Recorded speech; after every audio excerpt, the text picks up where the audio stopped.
holiday season, you might be looking for nutritious, convenient meals to keep you energized on jam-packed days.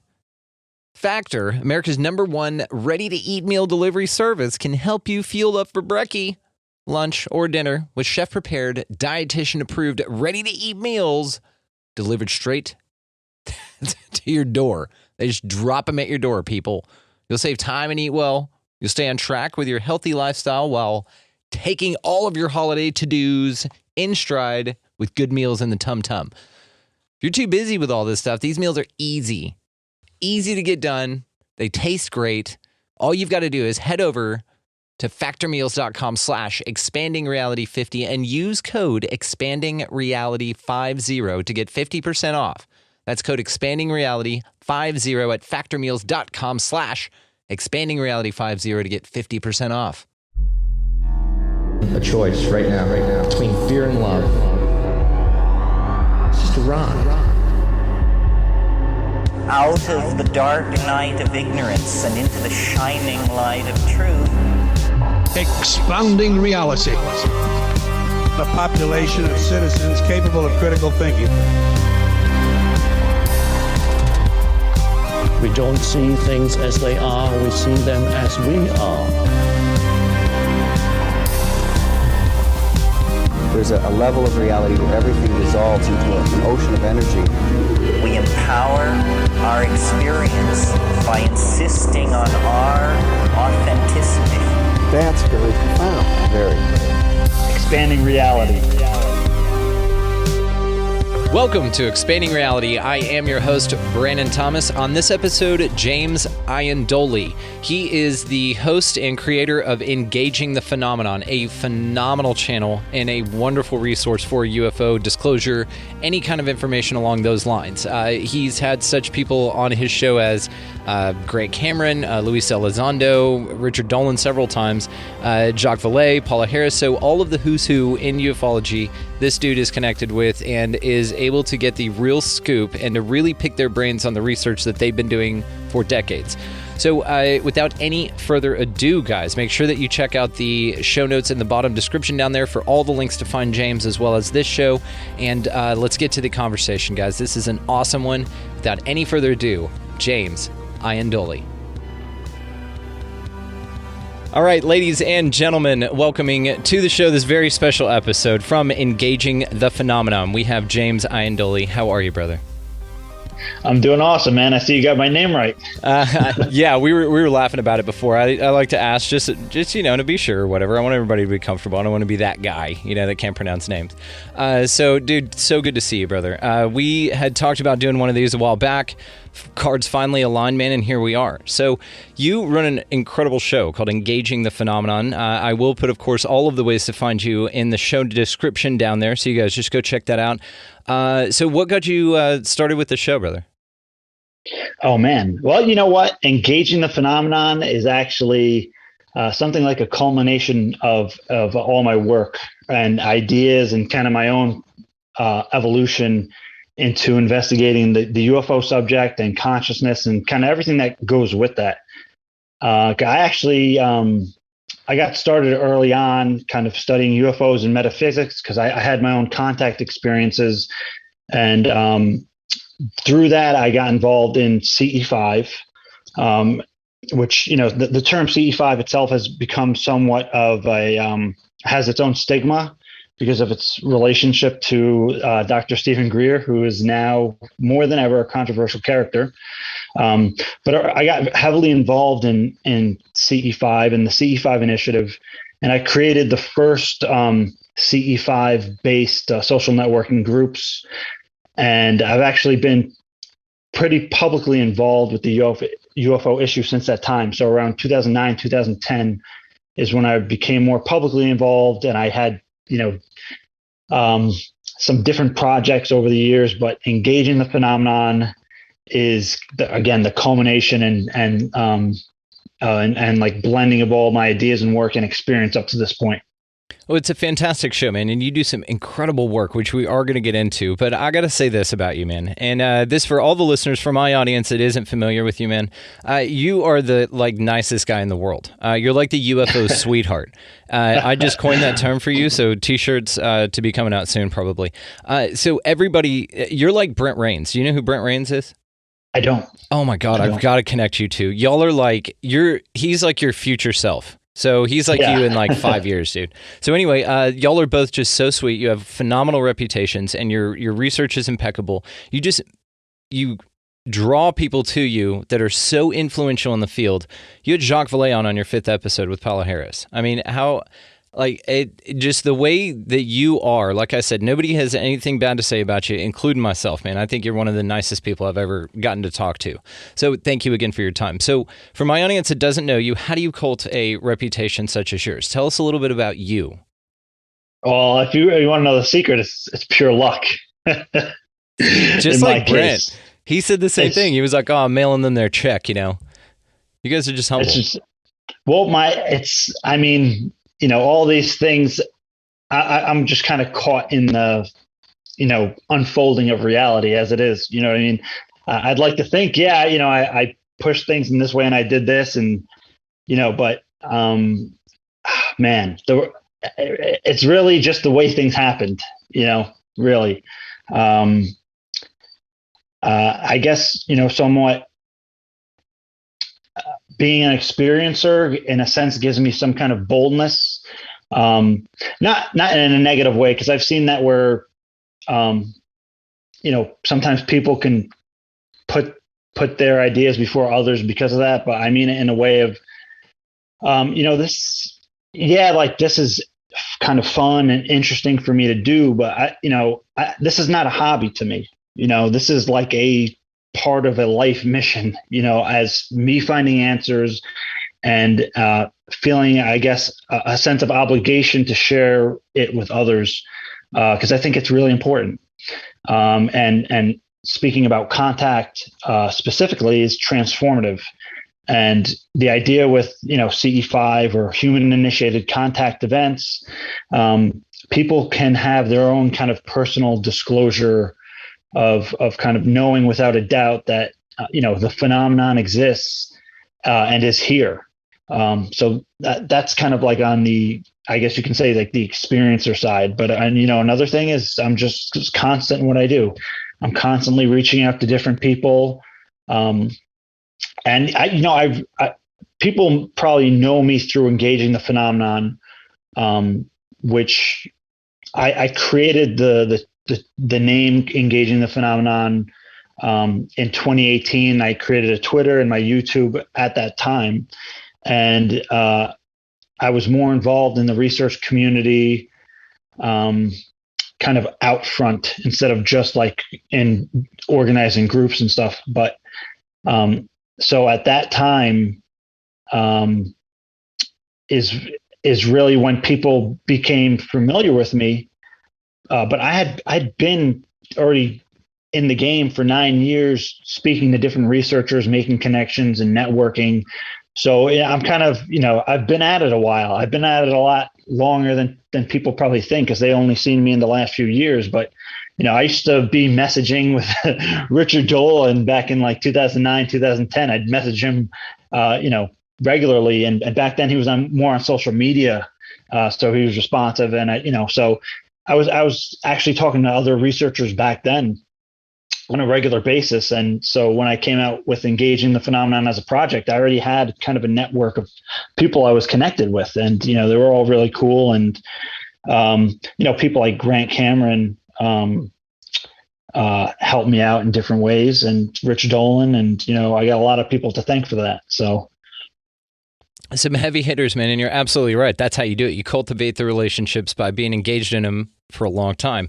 And I love the name of your show, dude, Engaging the Phenomenon, how kinetic it is, how expressive it is, to the point to where, no, we're going after it. It's not a passive kind of a title. It's very engaging, man. I mean, so kudos, dude. And I appreciate that. Yeah. Well, it's brilliant, Sorry. right? No, you're good. I was just going to praise you some more and say that, I mean, all this thing is finding a name that, is fantastic, that fits. And then other people look at it like engaging the phenomenon and they're like, damn it, dude, why didn't I get that name? I actually get this with expanding reality. People are like, why the hell didn't I think of that? And just like you, because it wasn't for them, engaging the phenomenon, dope ass title, that was for you all along, dude. You've always had it. Yeah, I appreciate that. And I like the name myself, and I was actually thinking of a name. I was playing with some ideas, and then I got engaging the phenomenon. And I was like, that's right. And I want to also note to people listening that, engaging the phenomenon, you can engage the phenomenon in so many different ways, by what you're doing with podcasts, by asking questions, by investigating, by blogging, by doing journalism, by making a YouTube channel or anything. Any of those are engaging the phenomenon. You're just engaging it in your own way. And I think, the UFO phenomenon is kind of like one of those global issues where like it's going to take all of us to understand this, and probably a long time too. So, we need people that are like in, academia, scientists, even though, people may criticize them for being skeptics, they help in certain ways too, right? They help us sharpen our tool set, so to speak, because they ask good questions, and like a skeptic will ask a question and I'll be like, oh, wait, that's a good idea. And you got to make sure you have what you're saying in line for the most part. So yeah, I was actually, I feel lucky again to have thought of that name, because afterwards I was like, wow, man, that is a cool name. It's brilliant. I'm telling you, the kinetic element to it, the ever searching, it's perfect, and exactly what you said. You could do it in any number of ways. Now, something to the way that you said about marrying the phenomena with science. I mean, I agree with this. This is a stance I've taken on the show the entire time. Brent Rains, actually, and then a guy named Bob Davis. So when I had Bob Davis on, they're both experiencers. They're both very deep into the phenomena. Bob Davis is a neuroscientist, so he's got that doctorate background and all of that, and he looks at it scientifically.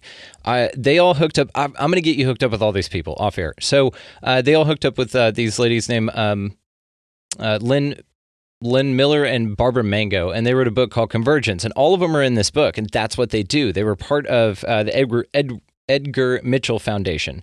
And what they did is that they went in and they looked at the phenomenon from a very scientific approach. And that's how all of them met. That's how all of them got together. And so this is the point.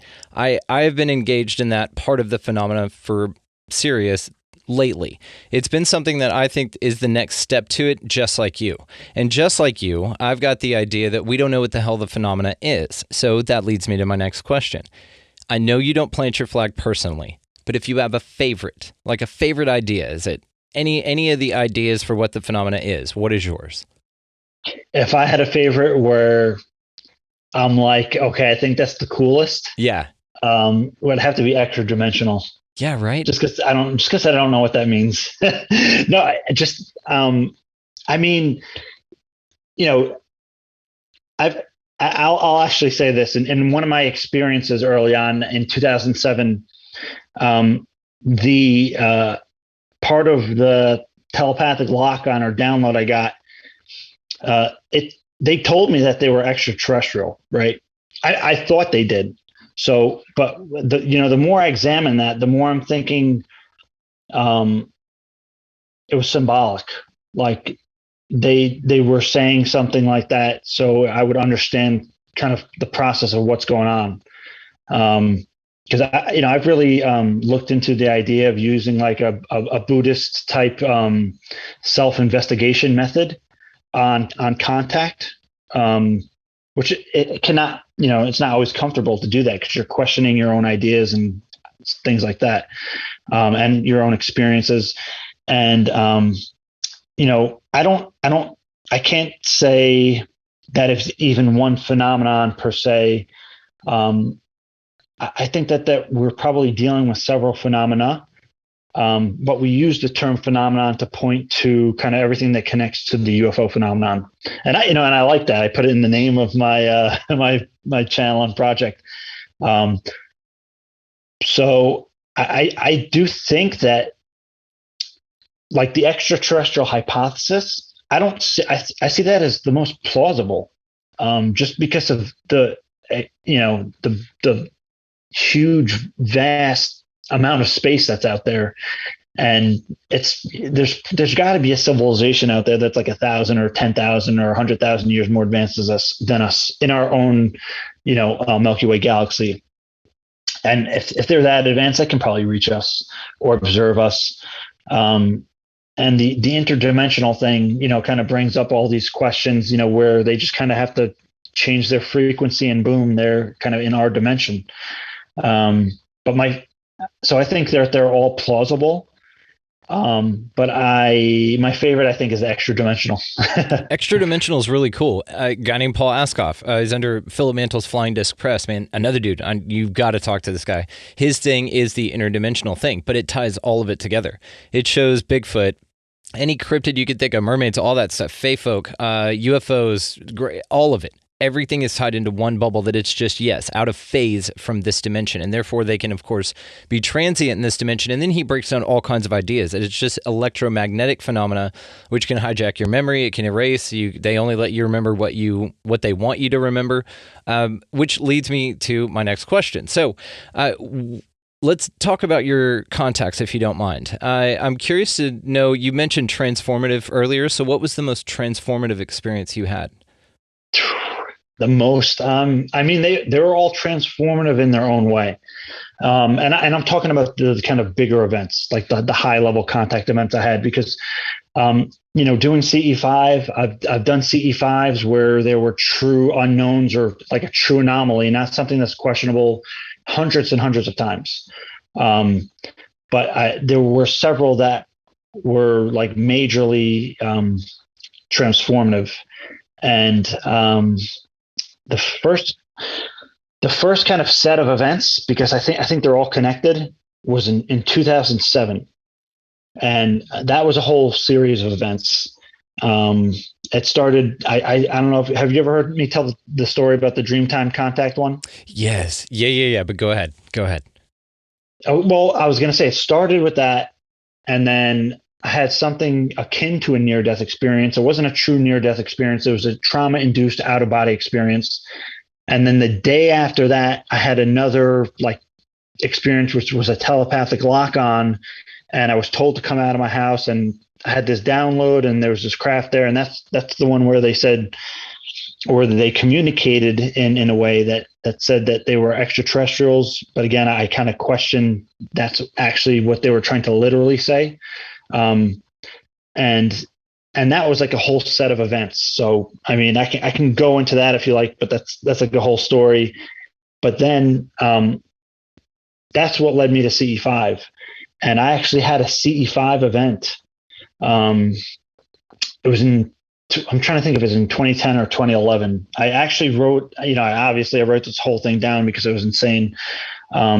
But it was somebody else's first CE5, and I was at this point doing CE5 for a few years, probably more than I should have. I was, at that point I was doing it daily, and I was doing meditation for hours a day and stuff like that. You get obsessed? Because, I had those other experiences and I was having results. So it's kind of like, okay. No, it makes sense. It makes sense. Yeah. I don't see how you could do anything else. If you can contact like that at will, or, due to a certain standards of meditation practice or anything like that, or just staying vigilant on it. I would do it all the time. Sure. Yeah. And then, so in 2010 or 2011, I had this outstanding event, which I think was the most visually aesthetic. So as far as visuals, that one was the craziest, but also, it was, there was so much going on that I was thinking, I'll go through that one really quick because it kind of gets on to the point of what I was saying. So it was somebody in my family's, first CE5. They knew I was into it. And they were interested, and they said, "Hey, do you want to do your CE5?" So I said, "Yeah, sure." And I said, "Listen, don't expect anything. It's your first time doing it, and just don't have expectations. We'll look at this as a practice." And they're like, "Okay, sure." And they had been somewhat familiar with meditation and kind of metaphysics because of somebody that they knew, so they were partially involved in that a little bit, just very mildly. Okay, so we go do the a 20-minute CE5 meditation. It's literally a 20-minute CE5 guided meditation by Stephen Greer. And back then, I actually used those more. So we did the thing, and again, so it's easy for them to kind of a newcomer to follow along using that, rather than me say like, hey, do this and this. You know, it's a whole guided process so they can go through it.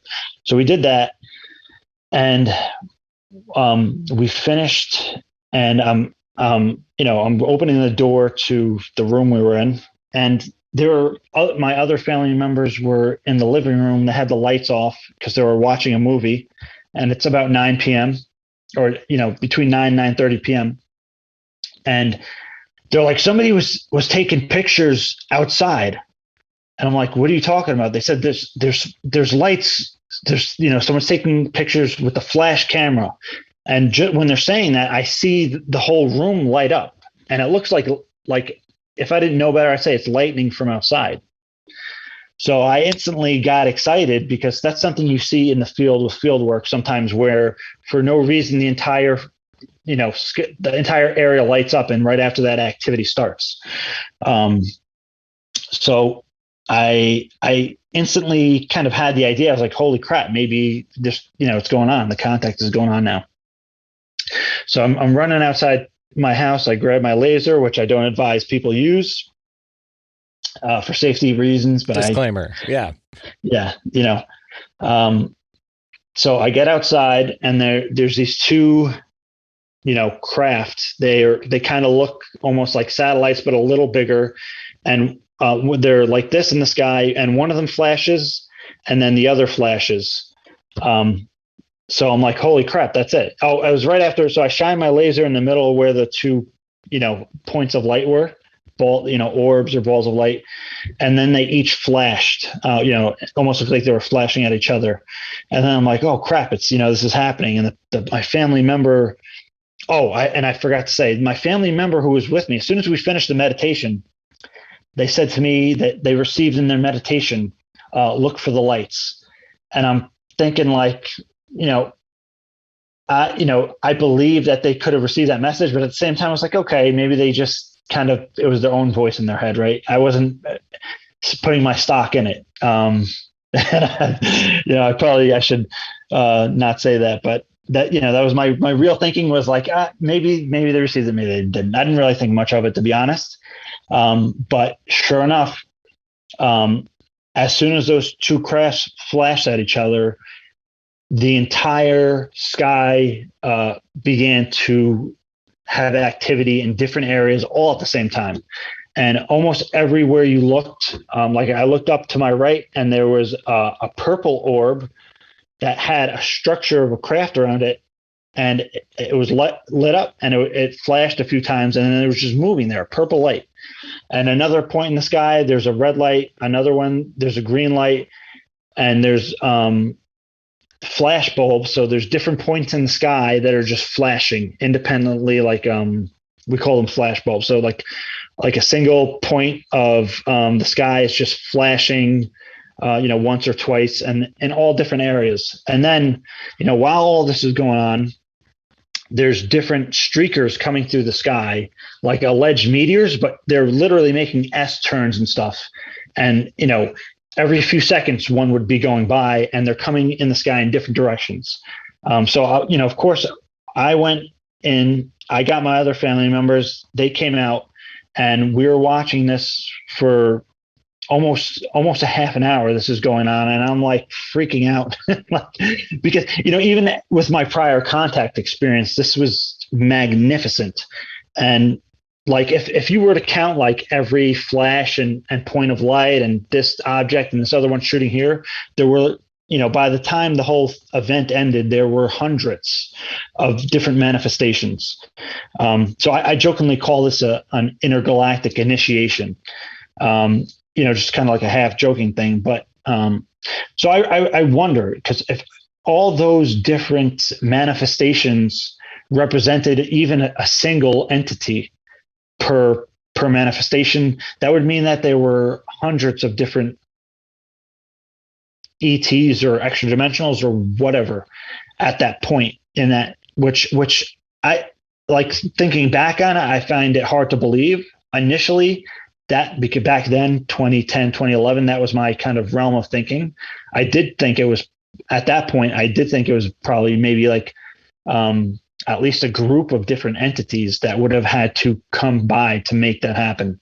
But that one was it was just a super powerful event, and I could, with my prior experiences, I could have never imagined that would have happened, especially with my entire family present. So that, I mean, and that was from a CE5. You know, my other experiences that happened to be really extraordinary, I didn't do anything. They just happened to me, as far as I know and can tell. Even though they were connected, I didn't instigate those. This was an instigated event, and this got an incredibly overwhelming response. And so, I mean, that's powerful, right? That you could, as an individual or small group of people, you know, go out and have a genuine contact event that's completely unexplainable and incredible. And, you know, one of the things I like about contact work in CE5 is it's where the rubber meets the road with UFOs, and even if you want to say consciousness, right? Because this is an objective event happening. Like, if even I love the idea of like remote viewing and all the studies they've done. It's incredible, but it's not as tangible. You can always say, oh, they just got lucky or they guessed it right. Even if it's inexplicable, there's always a room for guess, right? This, you know, with you know, CE5 or human initiated contact events, this was an objective event that was observed by a group of people. That's, I mean, again, it was brought on by consciousness, right? But yet we're having, you know, seemingly this physical encounter, and we're right towards the end of the encounter. And I'm telling you this, like, I had like almost like what you can call like a Kundalini experience during this event. Like, my body felt electrified, and I had a very powerful elation or feeling of bliss and connectedness to the entire universe, if you want to say it like that. And right at the end of this event, less than 10 feet away from me, there were orbs on the ground level, like right by like my knee and my chest and my shoulder level, like in this almost a pyramid structure. You know, there was 2 here, 3, and then 4, and they were like phasing in and out of reality, and they were like these yellowish orbs, and it was incredible. And the only reason the whole event ended, I need, you know, for all I know, more would have happened, but I was like, I have to go get my friend, because my friend, I was supposed to pick him up at 10 o'clock. And sometimes I pick him up at like 9:45. So I'm like, I have to go get Dave. Because, you know, he's the one who usually goes out with me. And like, he was joining me 3 or 4 times a week to do CE5s. And so I'm like, I gotta go get him. And, you know, even when I'm leaving, there's some of the activity going. And one of my family members before and after said they were following you. But I left even with some of that activity going on still, and when I came back, it was dead silent. And I hate, I get so upset with myself that I left that. But I wanted to share that with my friend, and unfortunately, by the time I got him and went back, they were gone, and I was, you know, still like almost shaking in a sense the whole night. I was just like still in that state, you know. It's amazing. And it's very interactive, as you said. I mean, it is a very chosen experience. So CE5, for the listeners that may not know that, do you just mind doing a quick breakdown on the CE5 protocol? Well, yeah. So I want to point out here too, and you can kind of like interrupt me and kind of steer it how you want, but there's the CE5 as a whole, right? So the idea of CE5 is a human initiated contact event or experience. So that's just somebody that's intentionally inviting a close encounter with UFO intelligence and having an encounter. And there were people that had been doing that before Dr. Stephen Greer. And Stephen Greer founded the CE5 protocols and the terminology for CE5 in 1992 or 1993.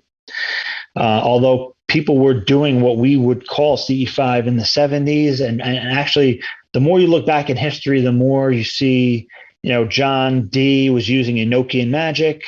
And the further you go back in history, there's more of just, you have indigenous tribes having contact with star people, right?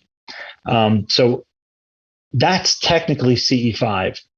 But there's also what we call the CE5 protocols, which are unique to Dr. Stephen Greer's method of doing CE5, right? So the CE5 protocols, the way Stephen Greer teaches it, is that you do a form of meditation. And just for Dr. Stephen Greer was a TM instructor, right? For Maharishi Mahesh Yogi, the transcendental meditation guru. So actually, Stephen Greer was an instructor for him. So when Stephen Greer teaches it, he teaches his TM method. So he gives you a mantra, you recite the mantra silently and until you get to kind of like a refined state of awareness. Although you can use any kind of meditation method you want to go ahead and do a CE5. You don't have to use that. You can use pranayama, mindfulness, vipassana, however you get to a very calm and relaxed state of mind. So just if you were going to do the CE5 protocols, I would say do at least a 20 to 30 minute meditation to prime yourself. Okay. Once you're in that calm and centered state where you kind of feel primed, then the kind of trademark, I guess you can say, of Stephen Greer's CE5 is called coherent thought sequencing, and or he calls it CTS. And this is where you use either remote viewing, if you're confident you can remote view, or like an advanced form of coherent visualization. And you visualize deep space or UFOs and UFO intelligence, wherever they may be, and you visually, in one stream of thought, vector them to your actual field location. So you might go, you might remote view or visualize deep space, and then the Milky Way galaxy, and then our solar system, and then the planet Earth, and then your country or continent, and then your state or city or town, and then your actual field site. And you'd go back and forth in a coherent stream, maybe for 10 to 15 minutes of doing that process. And then it's basically just break and repeat. And if you're doing it with a group, you can have a group of people just meditating, and then another group of people doing the coherent thought sequencing, or you can just do it in your own way. So what do you think about the idea that Hawking had that said that we were crazy for trying to contact these things because anything that can make it here would make quick work of us? Now, I tend to think that he may have viewed that through the lens of a human being, that's what we do, and that they might not be so reticent to do that. That's just my opinion on it. But then you look at, because he didn't care for what Sagan did about sending the contact out, and then now you're bringing him down and showing everybody. But what made you confident that what Hawking predicted wouldn't happen the first time that you did a call down type of an event? Well, I'll say it, and Lou Elizondo said this in his MUFON symposium event, is they're already here. They've been here. They've been here the whole time. Not that doesn't make, not that doesn't mean a negative event can happen, but they're already here. And, they are advanced. They know what's up. So there's that, right? The second, the more personal, I guess you can say, is my experiences that I had, the ones from when I was younger, the ones I had in 2007, kind of when things picked up again. Those events to me were positive, right? I hate to use such a plain word and so subjective word, but they were positive events. the contact for me was enriching. It was a benefit to me in my own perspective. And I know people could say, oh, well, the UFO intelligence or extra dimensionals, whatever, they can control your perspective and make you think that. But I can look at my life and see that there's been no harm done to me in any way that I can tell, by, having this engagement with the phenomenon. So that's another way of looking at it. If you want to take a look at, again, CE5 and the CE5 initiative and the thousands of people that go out and do this, none of them are reporting being harmed or abducted. And I think that and I'm not trying to discount people who have negative experiences, not at all. I think that when you approach the phenomenon from a positive mindset, it's possible that the intelligences that you're attracting by doing that are ones that are already evolved and peaceful. That's my feeling on it. I can't prove that, but it seems to me that if you're in a positive state and you're projecting gratitude and inviting peaceful beings, that's generally what you get, This is a question I had for you. That you nailed it, man. So what about if somebody is malevolent or in a bad mood or something like that, and they go to one of these CE5s, so they pick up on the technique, they went to a couple, they paid for Gru's program, now they're doing it in their backyard, and they're just in a bad way, man. And do you think that it's possible then to lock onto entities that vibrate at that frequency? Because that's basically what we're talking about here. You're marrying a lot of metaphysics type of understandings, which I love, with the UFO phenomena and its inhabitants, and that it's a very intelligent, connected, personal thing for you. So how personal is it? Do you just bring down what frequencies vibrate for you? And is it possible, like I said in the beginning, for somebody to bring something bad down based on how they're feeling, or that they had a case of the Mondays? Right. Yeah. And that's a great question. And I can only speak on this from experience, in the sense that actually other people that I know too, there's been times where I was in a really shitty mood. Right. And I was like, I don't even feel like doing the CE5 right now, but I'm outside anyways. And I'm looking at the sky and I have a positive experience that uplifts me. Right. And I'm like, wow, it's almost like they were saying, what the intelligence was saying, like, it's okay, man, kind of thing, an acknowledgement.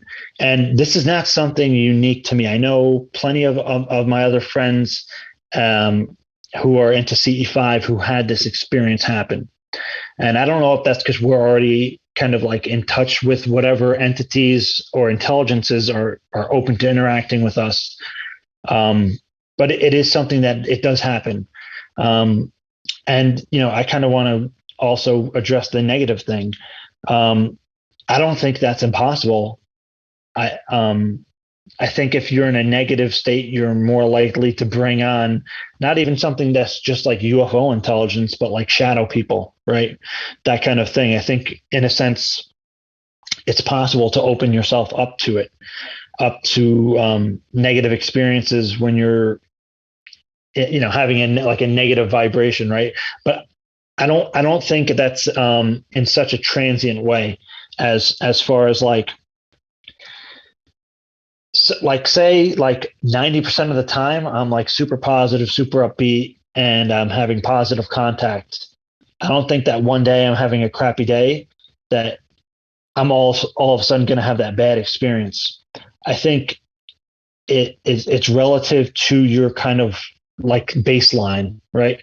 So if your baseline like super negative, super fearful, I think you're more likely in that sense. Like if you're just like, like in the rut for like a few years, that's, in that kind of way, you'd probably be more open to a negative experience just because that's your mindset at that point. Right. Exactly. But I think,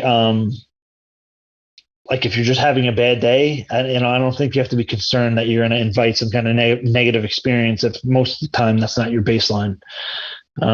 Beautiful. And I love it. Yeah. Yeah. I was going to say, I am familiar with actually, you said you had Bob Davis on. He did a excellent talk too with, I believe, Jeffrey Mishlove.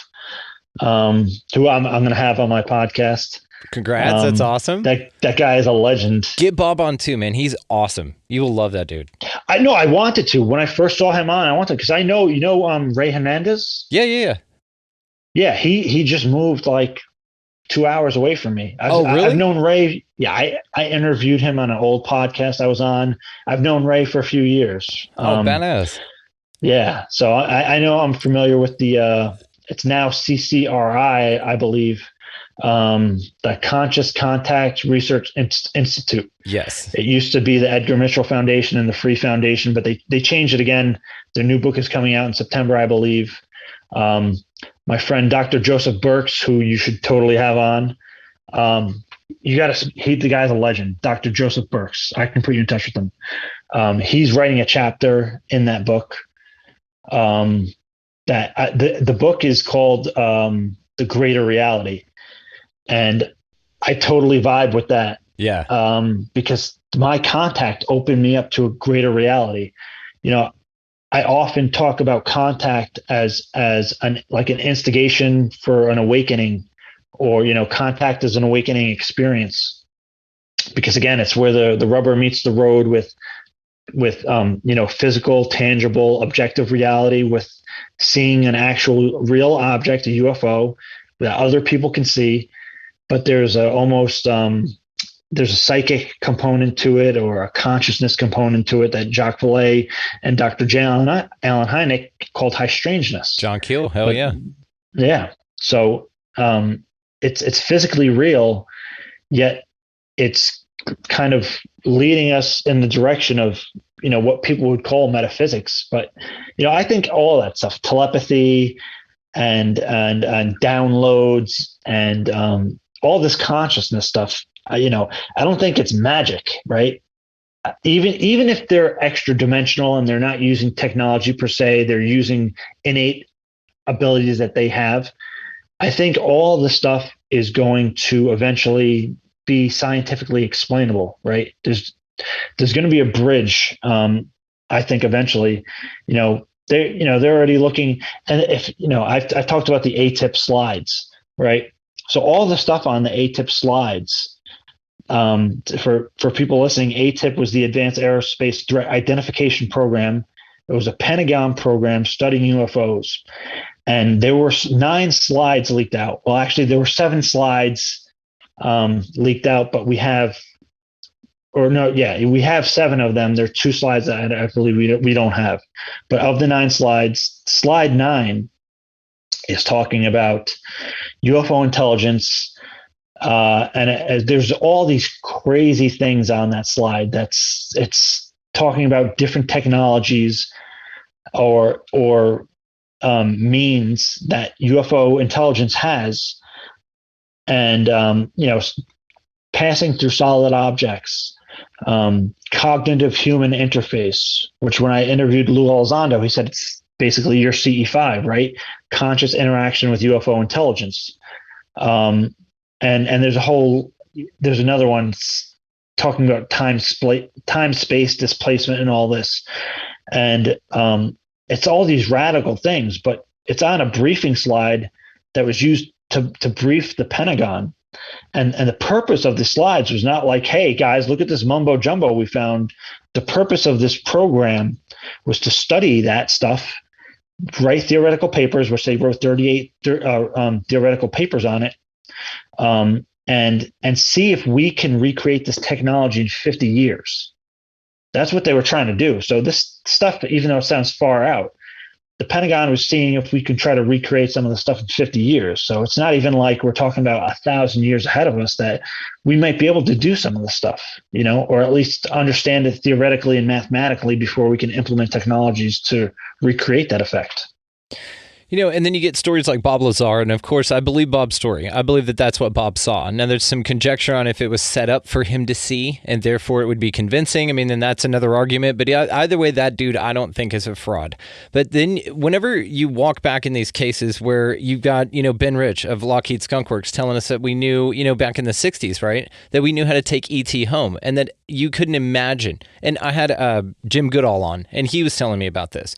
And he said, and Ben and him were were pen pals, basically. They'd call each other on the phone, hang out, write letters and stuff. So he was very intimately connected with him, and he could verify all of that stuff. Of course, through Benridge telling him that, but still, it shows an engagement in the phenomena a lot longer than they've been telling us, right? What do you think? Do you think that they know exactly what's going on? I don't think that they know exactly what's going on, but I do think that they have the hardware. I think they have crash retrievals. I think that they've certainly tried to reverse engineer it, and that's where you get into a lot of debate, right? I think most of the researchers, and there's just like a section of researchers that don't believe that we have hardware, or they don't believe that we've tried to reverse engineer it. But I think the majority of the research community believes that there were crashes, and there's crash retrievals and materials that we have in our possession that are truly, so-called alien technology. Actually, another dude you got to have on is Ross Coulthart. Oh, did you know? Yeah. Yeah. Very cool. Dude is totally awesome. And, the guy is an investigative reporter. He used to be a 60 Minutes reporter for Australia, super serious journalist, took the story on, and he's pulling no punches. The guy is going for broke. He's going for the crash retrieval story, reverse engineering technology. And he allegedly spoke to an individual named, what's his name? Nat Kobitz, who was on his deathbed. He was dying of cancer, and he told Ross that he was read into reverse engineering programs. And this guy, when you look him up, the guy was the head of like naval research science. He would have been the guy that would know. So that's pretty incredible to me. And then again, you have people like Dr. Eric Davis, who have, he's quiet now because of certain things, but he's one of those guys who has a security clearance, and he's currently still working. But he said in the past, I guess probably when he was working for a different company or something, that there have been crash retrievals. We've tried to reverse engineer the technology, but we've gotten like nowhere. So the way he describes it is that it's like giving an iPhone to like a caveman, right? Yeah. So it's forget about the microchips and everything else. We don't even know what the plastic is. I heard that it was like the equivalent of dropping a nuclear reactor back in ancient times, and they would them trying to figure it out. That's the equivalent. Yeah. It's crazy. You don't know what it does. Number one. Number two, you can't even create the most basic material. Forget about the energy generation device, that whatever makes the energy for the device. Just the basic skin of the device. Yeah, the facade, dude. That's all we need from you. It's like way beyond anything that we can even produce. So that's another perspective. I don't know. I think that a lot, we've developed technologies based on empirical observations of that technology. So something like the Philip Corso story, and that's another thing. Dr. Eric Davis said he investigated Colonel Philip Corso's claims, and they checked out, meaning that some of them were true. And Philip Corso's story is that in the 60s that he was responsible for taking UFO technology and handing it out to private contractors. He didn't tell them where it was from or what it did or anything like that. He just gave them it and said, listen, this is foreign technology. See if you can make heads or tails of it, how to, what it can do, how to recreate it. And so that's kind of his story. It's hard to imagine that they were able to recreate the technology in any kind of real way, but I think they've probably made parodies to some of the effects, right? And there's a big speculation that the B-2 stealth bomber has mild anti-gravity. Not that it's full anti-gravitic, but it's enough to create weight reduction. Yeah, where right? they just electrify the leading edge, Yes. and then it creates Yeah. like a reduction in weight, which allows you, Yeah. of course, to fly longer, less propulsion, you can go faster, all that good stuff. It's fascinating. Yeah. Yeah. So, I mean, even if we're experimenting and implementing that in a basic way, that's huge. Yeah, You know? absolutely. And so that, there's all these different angles to that. And then, we have the metamaterials, Dr. Gary Nolan and Dr. Jacques Vallée have been looking into these alleged UFO materials that are anomalous. And that's a whole area of study. The peer-reviewed papers are going to be coming out soon. And that's the stuff he revealed on the Phenomenon, James Fox's Correct. movie. Yeah, when he brought those metamaterial samples in, and he was just guarding the hell out of them. Yeah. Yes. And Gary Nolan created a device, for his own work in his own lab, and it just so happens that they're really good at looking at the atomic structure of materials. And so you can look at these materials on a much finer structure than you could even 10 years ago, So that's going to be, I think that's another thing that's going to be getting the scientific community involved, because it's going to be a peer-reviewed study. And from what I understand, it's already been taken well so far. Very cool. Dude, we are probably going to wrap it up here in just a little bit, but I want to have some fun with some crazy theories with you, if that's cool with you. Go ahead. All right. So you are open-minded, which is, again, one of the reasons you are such a fantastic researcher, man, because you're open-minded. So with the thought idea that spirituality, that we're possibly all one, just connected here, just roaming about, experiencing ourselves subjectively and all that good stuff, that's indistinguishable from perhaps the simulation theory idea. Do you dabble in that at all? Sure. Yeah. I think, I find the simulation theory very interesting. Right. So one would say that it could possibly explain the phenomena that we see that's unexplainable. And it's kind of either a glitch in the programming, or it's very, very deliberate to show and hint at that there's a bigger reality out here. There's more than just this 3D reality that we look around and see. And this could explain the UFO phenomena. What do you think? Do you know Rizwan Virk? His name is Rizwan Virk or Riz Virk. That's another guy you got to have on. I'm sorry. I've got a list. Really cool dude. He wrote a book called The Simulation Hypothesis, or the Simulation Hypothesis. Excellent book. It asks these same questions. The guy is an MIT guy, but he's worked on video games. Super cool. He's into UFOs. He's into consciousness. Awesome guy. That's like a side note. So if people are interested in that, they should look up The Simulation Hypothesis by Rizwan Virk. But my own thinking on that is if the UFO phenomenon is kind of like some kind of glitch, so to speak, or like an artifact, it's just part of it. It's just part of the thing. Yeah. I would say only in the same way that we are. Okay, that's fair. Because I don't think it's some kind of meta system. And I know Jacques Vallée has dabbled in that. And I do think that metaphysically, we can say that there is like a hierarchy, right, of more greater intelligence systems, greater intelligence, so to speak. But I think that the phenomenon, and this is partially because of the experiences that I had.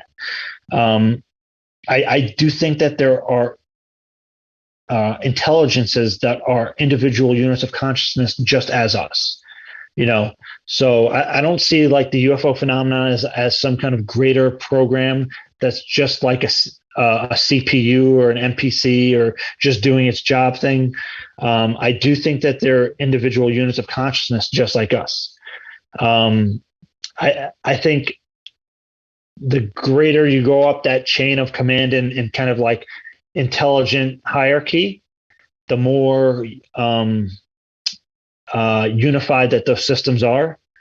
So I think if there is something like that, you're talking something on like a higher, almost like angelic level, and they're kind of the same consciousness, literally, in the way that so even though they're kind of individual units, they're working on the same mind, but I think the further you go down to our level, it's more individualized, more compartmentalized. Even in even though we have a unconscious collective and a collective consciousness, that we're so stuck in our individual perceptions. And I think that the greater you go up that chain, there's probably beings that are a little bit more advanced than us that are still kind of in that individual mind, but somewhere it reaches a point of like singularity where there is almost like a hive mind, I think. So that's kind of like my kind of thought, because I've thought about that, man. I think it's a fascinating question. I love those kind of questions. I think that on a greater level, maybe, but I think there are individual entities and individual intelligences, as well as maybe like a greater system like that. Like that'd be all the way towards the top of the system, I think, if there was something like that. Yeah, and a system or a sense of spirituality that's just individualistic consciousnesses, they're the same. They would be imperceivable, right, until you figured out which one you were actually in, if you ever do figure that out, if that's even part of what you're privy to after death, right? Or after whatever we call death. I mean, like the mind wanders on this kind of stuff. This is what I love. Okay, let's go down another one. How about the idea that that all the UFO phenomena, Bigfoot, everything, all it is, it's created by human beings or the Earth itself. It's a manifestation of the Earth itself, or it's a co-collective hallucination from human beings projecting it as something physical in this reality. It would also lend to the tulpa idea. Are you familiar with that idea in spirituality and paranormal stuff, the tulpa? It sounds familiar. Tulpa are basically just thought forms. So they're things that, like, if I think of a purple alligator, then somewhere in some reality, the idea goes, there's a purple alligator that just got created. Now, it can then be in this reality as well, and that's also part of the idea. So they're called tulpas. And this type of thing, this thought form, that could be what this is. Also, it would lend, so it just, the reason this falls in that category, or possibly falls in that category, if you take just like the CE5 thing that happens, you're basically thinking very hard, you're meditating very hard, your intent is out there to get contacted by some lights in the sky.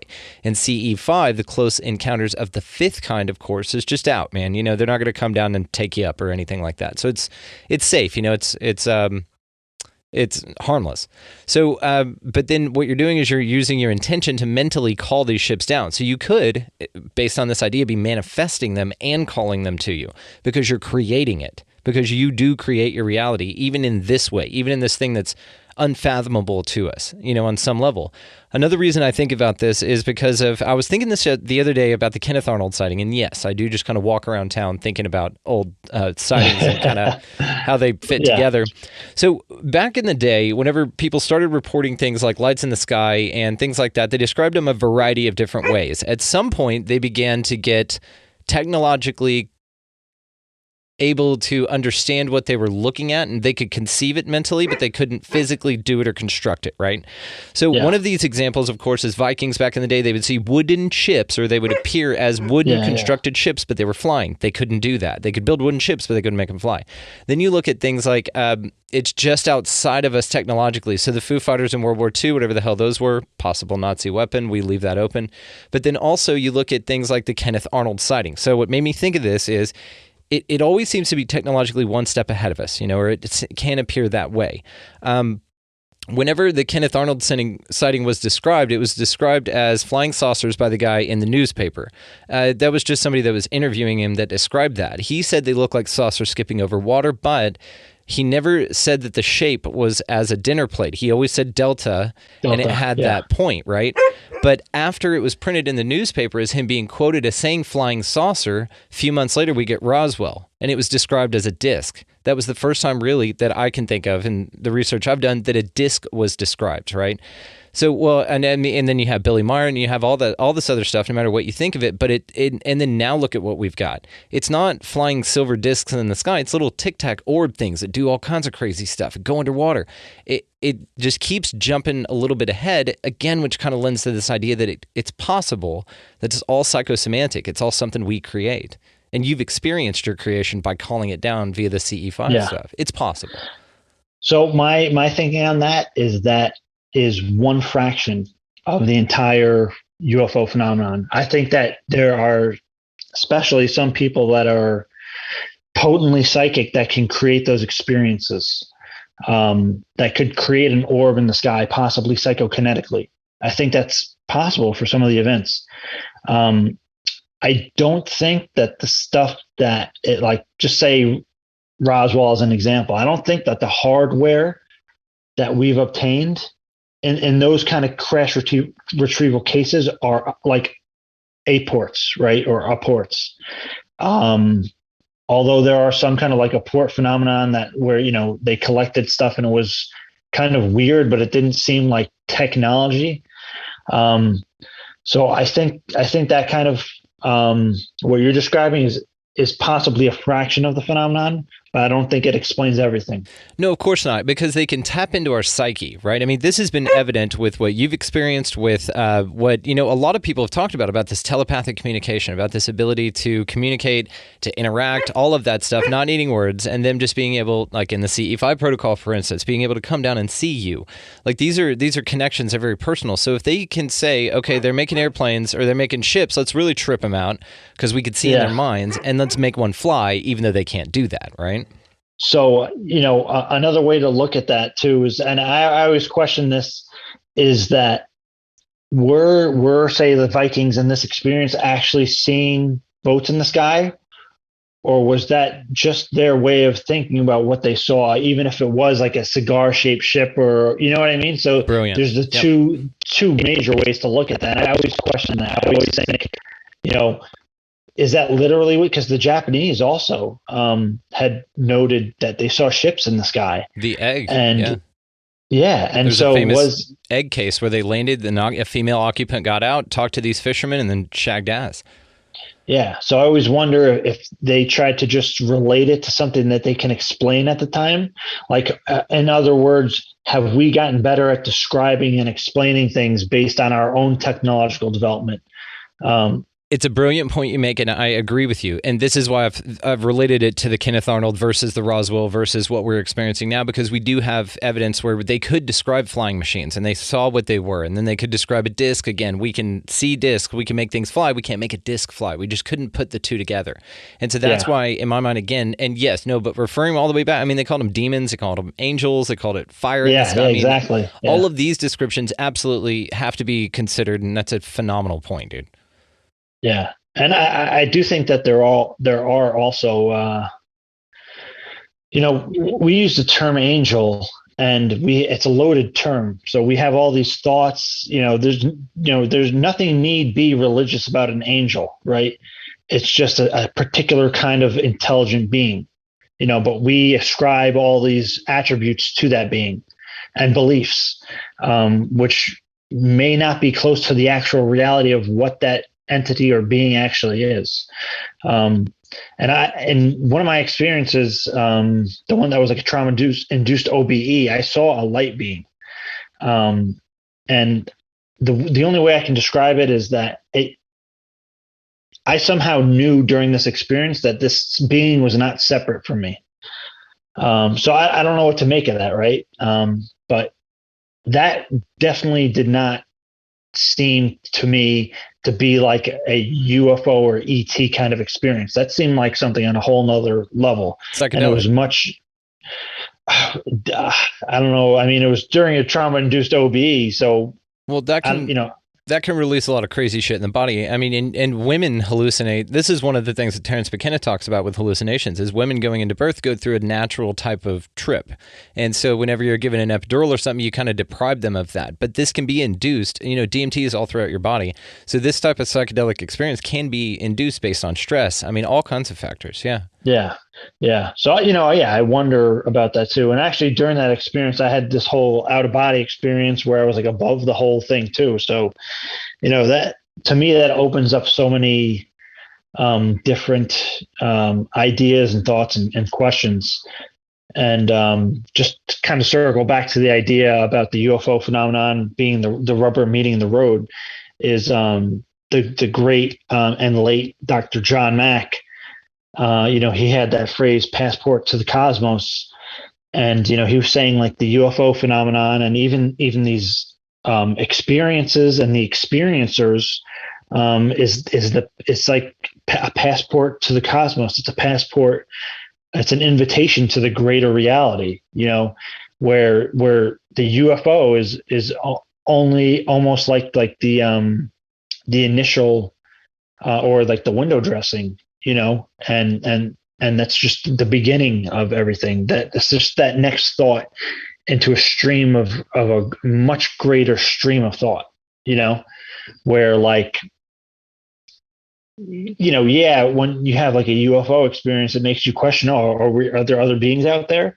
But that's the initial question. And then you start getting deeper into the nature of reality. And it's like, oh, wait, how did I have this communication or connection with something, not physically? So it shatters your paradigm and you're off into a whole new reality at that point.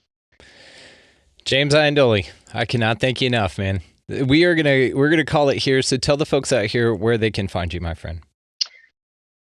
Yes, sir. And thanks for having me on. You have a great show. You ask great questions.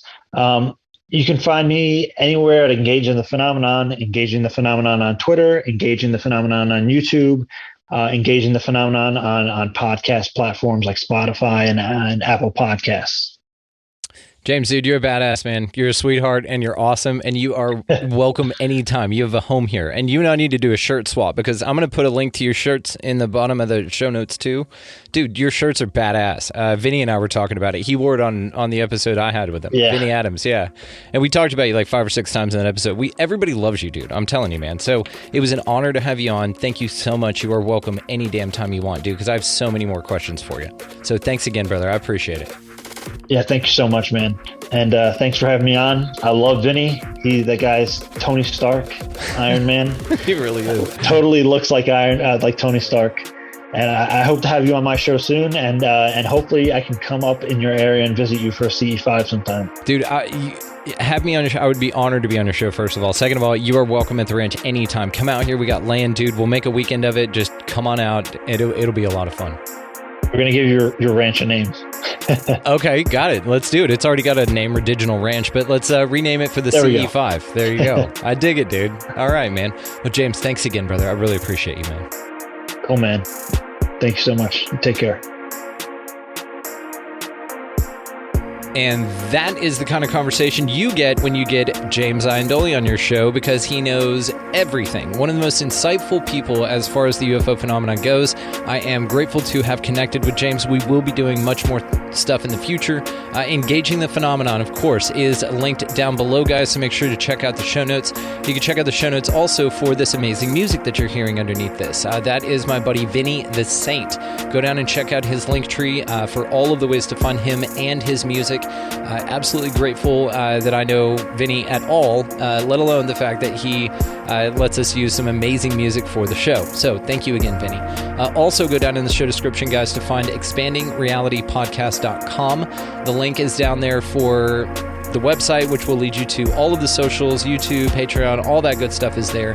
And you can do that through there. So go out into your week this week, guys. Keep your head in the clouds. Look around for some unidentified flying objects, UAPs, however you want to put it.